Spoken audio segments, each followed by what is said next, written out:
Hello, welcome back to another weekly reading vlog. I'm actually starting this on Thursday. I haven't updated because, well, one, each day I've been coming home from work and it's been late, and then I've not really been wanting to do much or say much. But we're at that part of day now as well where the lighting's not great, so sorry about it. But anyway, so this week I have finished What Lies Buried. I've not rated it because I don't rate non-fiction, but it was very informative. I really enjoyed it. If you didn't watch my last vlog, I was reading this in my last vlog. Basically it's about Kerry Danes, obviously, who is a forensic psychologist. So she goes into people who are murderers and other things, or thieves, or just criminals in general, and she tries to get into their mind, into the mindset of why they have done something. Because for us as the outlookers who see it just through media and things, it's very easy for us to judge and be like, he should stay in prison forever, like all this stuff. We don't, I suppose, or especially I don't think about the underneath part of it, of why they've done something. I just think, nope, they've committed a crime, they deserve this and that. But this book really opened my eyes into the fact that not everyone commits a crime like for a horrible reason or because they want to. I mean, obviously it's horrible that they've committed a crime and it's affected someone else's life, and I think that's why it's so difficult to sort of either have empathy for the person who's committed the crime or just empathy for the crime in general. But a lot of this opened my eyes to why people do things. I think there was one story in particular where a woman was going around and putting blood all over school children, and obviously that's very weird, don't do that, it's strange, like just strange in general. But it actually turned out that basically she, as a younger child, was assaulted in a bad way by her cousins, and as soon as she turned 12 she got her period, and then they stopped doing what they were doing because she got a period. So in her mind she thought that because she'd been bleeding, that had stopped them. So she thought, if I can put blood on other people and wear blood myself, it will protect other young girls from going through that. And then she went through menopause quite early, so her period stopped. So then she started wearing blood on herself, saying like, and then in her mind she was wearing it because it meant that she was safe, and because she wasn't having a period anymore, she thought she was safe wearing blood and people wouldn't come near her to do things like that, and she thought she was protecting people. So it wasn't that she was a bad person, she just was so messed up. And unfortunately most of the stories in this are cases where the person doing the crime has been assaulted or grown up in a horrible environment, which doesn't excuse things. But anyways, yeah, it was very interesting read. I would recommend reading it just for like different insight into people's minds, but obviously check the trigger warnings, because, well, going into it you know kind of what you're expecting, but check the trigger warnings because obviously it does talk about some dark stuff.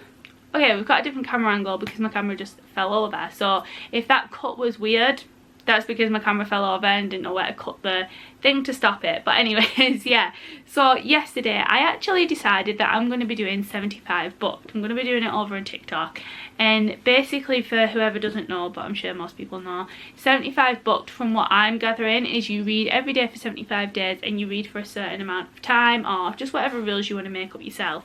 So I've decided I'm going to do an hour and a half of reading per day for 75 days. Whether that like keeps up, I don't know, but we did day 1 yesterday and it went quite well. So I'm still to day 2 today, and it is 3:30, so I'm sure I can get an hour and a half of reading done.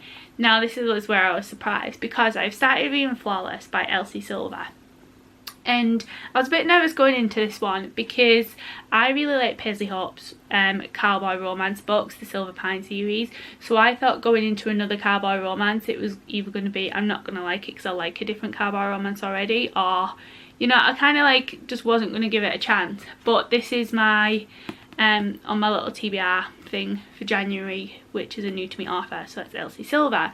So yesterday I was saying on TikTok, I usually average around 30 pages an hour, and then yesterday I managed to get to page 94 of this book in an hour and a half. Bearing in mind I had the hour and a half timer stopped on page 88, but I carried on reading until the end of the chapter, so that takes a bit of page numbers off, and then I already started on page 10. So if you think about it, I read about 78 pages in an hour and a half, so that was really good for me. But yeah, so this book is about Rhett and Summer. So Rhett is a cowboy, yeah, who's a bull rider, and Summer is kind of like, well, she's Kip's daughter and Kip is Rhett's manager. Basically, Rhett gets in this altercation and ends up punching a guy and starts putting his career at jeopardy. People are not wanting to work with him anymore, all that kind of thing. Is getting a lot of media attention. So Kip kind of essentially hires his daughter Summer to kind of babysit Rhett, meaning keeping him out of trouble. So for the next 2 months, Summer has to keep him out of trouble. Now, Summer had a crush on Rhett when she was a kid. There's a little age difference between them. Rhett's 32, Summer's 25, so there's a little age difference.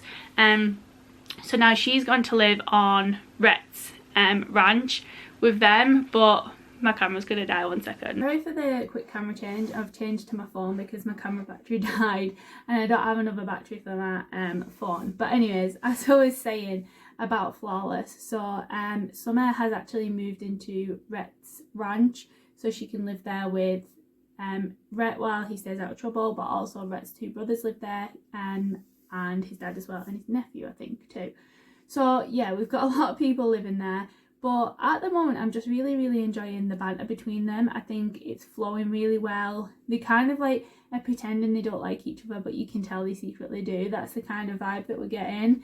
And I know obviously it's going to evolve into something more, but I feel like I don't know if I want it to. Not at this moment anyways, because I'm kind of liking the banter between them. So I kind of want it to stay the same. But yeah, I'm really enjoying it. It's very light-hearted, very quick to read, very easy flowing. And I'm just having a really nice time with it. I genuinely don't know where the story's going to go. Don't know what's going to happen. I'm going to assume that Rhett's kind of career either goes to shambles or gets better, whichever one. I do kind of like that we're getting a small insight into bull riding because I've never known a single thing about it. So we're getting like little snippets about that as well, which is cool. But yeah, I'm going to go read a little bit. I'm going to do my first 45-minute sprint for my 75 booked. So when I've done that, if there's anything to update on, I'll just come and let you know. If not, then I'll probably update you a little bit later, to be fair, about where I get up to in the book. But yeah, I'm going to go charge my camera battery and then get some reading done. I'm not sure how well you can see me. I feel like I always say that. I feel like that's just the bane of my life, is lighting and how well you can see me. But anyways, I am now on chapter 15 of Flawless, which is page 166. I have just updated on my 75 book, so I feel like I'm about to repeat myself, but I'm really enjoying this book so far. The last few pages that I've read today have been kind of getting to know Rhett and Summer more on a personal level between themselves. So they've been talking about, we've got some of Rhett's backstory on like he likes bull riding because it makes him feel like himself. There's a lot of pressure on him to be a certain way. Obviously he's got this shoulder injury as well, so he's struggling with that. And we're learning about Summer. She had a heart surgery, so she's got like, or had insecurities about her body, but has got better with them insecurities. And you know, they've been talking about their mums. Both of their mums are not in the picture, so they've been talking about that, and they've just been getting closer on a really nice personal level, and I think that's a great way for them to bond. They're currently at a bull riding competition, well, whatever it's called, show, competition thing, that's like away. They had to get a plane there, so currently they're sharing a hotel room because in the hotel that they're in, Summer's room, the heater broke, so it was freezing in there, so she had to go into Rhett's room. So yeah, they've just been talking, eating, getting closer with each other, just having that nice bonding, slow build up to their what probably is going to be a relationship. And I'm just really enjoying that. I feel like I like a slow burn romance where they're actually taking time to get to know each other. There's definitely some chemistry there and some tension, but I'm glad that they're kind of not diving right into it. They're both kind of, well, they're both stopping themselves anyways, because obviously Kip is Summer's dad and Rhett's manager, so they don't want to thingy with that. But yeah, I'm really enjoying it. I'm absolutely flying through it. I've got about 130 pages ish left. No, 230 pages. Yeah, 230 pages ish left, so I'm very excited to obviously see what is going to happen tomorrow. We have had a character introduced called Rob, who is Summer's ex, so I feel like that's going to become a conflict later on in the book. But yeah, I'm really enjoying it, more than I thought I would. It's just so easy to read. I've read when I was doing my 75 booked update, I had a look and I'd actually read 72 pages today in an hour and a half. So I think that's really, really good going, because in 2 days, in 2 hour and a half sessions, that's 3 hours altogether, I've read 166 pages. And for someone, yeah, that's right. Yeah, because for someone who averages 30 pages an hour, that is definitely right, because usually in 3 hours if I average 30 pages an hour, that should be 90, but I'm on 166, so I'm doing very well. But yeah, that is my final update for tonight. I will be back tomorrow. We've got, I don't really have much to do tomorrow. We've got someone coming around to help us. We're training my dog at the moment, so we need a bit of help with that. So we've got someone coming around tomorrow to help us a little bit with that. And I think I'm free most of the day until I go look after my niece and nephew. So I'll probably just get some reading done in the afternoon and then maybe tomorrow night as well. But anyways, I'll just update you where I get to. Hello, so it is now Saturday. I realise I haven't updated too much in this vlog, but anyways, I thought I would just go through quickly like my very, very loose February TBR. So each month I am actually making like a TBR of 4 prompts that I'm going to try and complete. January didn't go very well. No, January went well, but I didn't do 1 out of the 4. So yeah, for February I thought I'd just go through them and tell you what is on it. Basically this is also just a good way to get my TBR down. So we've got a new genre each month, a classic read each month, which means I will have to buy after this month because I only had 2 classics on my TBR, a non-fiction and a new author. So I thought I'd just go through them with you. So for my new author, I've gone for Chelsea Pitcher, Lies Like Poison. I really like YA books. I thoroughly enjoy them, especially the thriller mystery ones. This has been on my TBR for quite a while as well, so I figured, you know, it's a nice short book, may as well just get it ticked off. She's a new author to me, and I was looking through my shelves and I was like, actually there's quite a lot of authors on here that I have already read, so I feel like that's going to be the hardest one, where I thought it would be the easiest one. But this one just says on the back, Raven, Poppy, Lily and Belladonna were best friends once. They would have done anything for each other, even murder. So Raven's friends made a vow to brew lethal tea to get rid of his wicked stepmother once and for all. But when someone gets cold feet, the plan is off. 3 years later, Raven's stepmother is found dead. Only Belladonna is found in her tea. Someone is lying, someone committed murder, but who? So I'm very excited for that one. I just love the type where we're like guessing games and stuff, and I feel like just YA kind of makes that more fun in a way, because it cuts out that whole, like, not that I mind gruesome detective stuff, but it just cuts all that out. So yeah, we've got that one for that prompt. For the classic one, we have The Secret Garden. So obviously, if you watch my other vlog, you'll hear me talk about it. My classic for January was Anne of Green Gables, and I absolutely love that. I'm still loving the show. The Secret Garden, I absolutely love the film. I've not seen the new adaptation of the film, but the old one, the first one, I absolutely love. So this doesn't have a blurb. If I remember rightly, she's called Mary. I have not watched the film in a long time, but she's called Mary. She's sent off to live with, I can't remember if it's a family or if it's like someone fostering her or whatever. It could be an uncle, to be honest, but she gets sent there anyways. And like one day she's bored, she's kind of playing hide and seek with herself. There's no other kids around at the moment until like later on, so she stumbles across this garden, and it's this gorgeous garden filled with plants and everything, like this nice big door to get into it. And yeah, I just imagine that the book is just going to be so picturesque with it, because the film is amazing. But I really liked Anne of Green Gables a lot more than I thought I would, and I'd never seen it. So having seen the film of this, I'm very excited to get back into another classic. Yeah, I'm just really excited for that one. So that is my classic for the month. Then I've kind of gone similar theme with these two, which I didn't intend to do, but my new genre for this this month, well, February, whatever, is going to be historical fiction. So I've actually gone for The Nightingale by Kristen Hanna. I've wanted to read this for the longest time because people have such mixed reviews on it. It's either like a 1-star or 5-star kind of read, so I want to see where I am with it. And I actually don't mind learning about history and historical things, so I feel like historical fiction is a genre that I could get into and that I could really enjoy. And actually looking at a lot of historical fiction books, there's a lot more out there than I thought there was. I just genuinely thought historical fiction was like World War II and things, but obviously duh, it's not. So this one on the back says, this story is about what it was like to be a woman during World War II, when women's stories were too often forgotten or overlooked. Vianne and Isabelle Maurice are two sisters separated by years and experience, by ideals and passion and circumstance, each embarking on her own dangerous path towards survival, love and freedom in a war-torn France. It is a heartbreakingly beautiful novel that celebrates the resilience of the human spirit and the endurance of women. It is a novel for everyone, a novel for a lifetime. So yeah, I'm very excited to finally get into it. The writing's quite small in it actually, so it might take me a while to get into, but I feel like I'm kind of, because I'm reading a romance book at the moment, I feel like I'm kind of in the mood for like a heavier book, maybe a couple of books after a romance. I think I'm in the mood for a thriller next.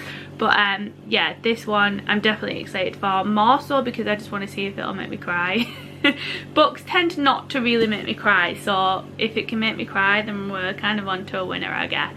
And then keeping with like the same theme, the non-fiction one I've gone for this month, even though I have a lot on my TBR, is actually Anne Frank's diary. I've wanted to read this for so long.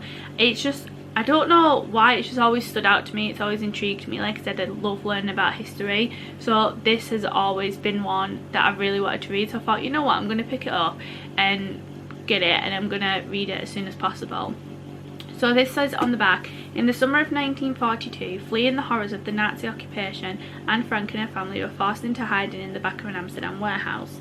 Aged 13, when she went into the secret annex, Anne kept a diary in which she confided her innermost thoughts and feelings, movingly revealing how the 8 people living under these extraordinary conditions coped with the daily threat of discovery and death, with being cut off from the outside world, petty misunderstandings, and the unbearable strain of living like prisoners.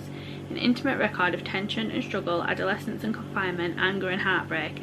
This is the definitive edition of the Diary of Anne Frank. So yeah, I don't know why I've chosen to read 2 very heavy topic books in 1 month, but yeah, that is kind of like my small TBR. Obviously these 2 will not be being read back to back. There will be a break between them. Which one I'm going to read first, I'm not sure. Anne Frank's diary is more standing out to me, to be honest, so I'll probably read that first.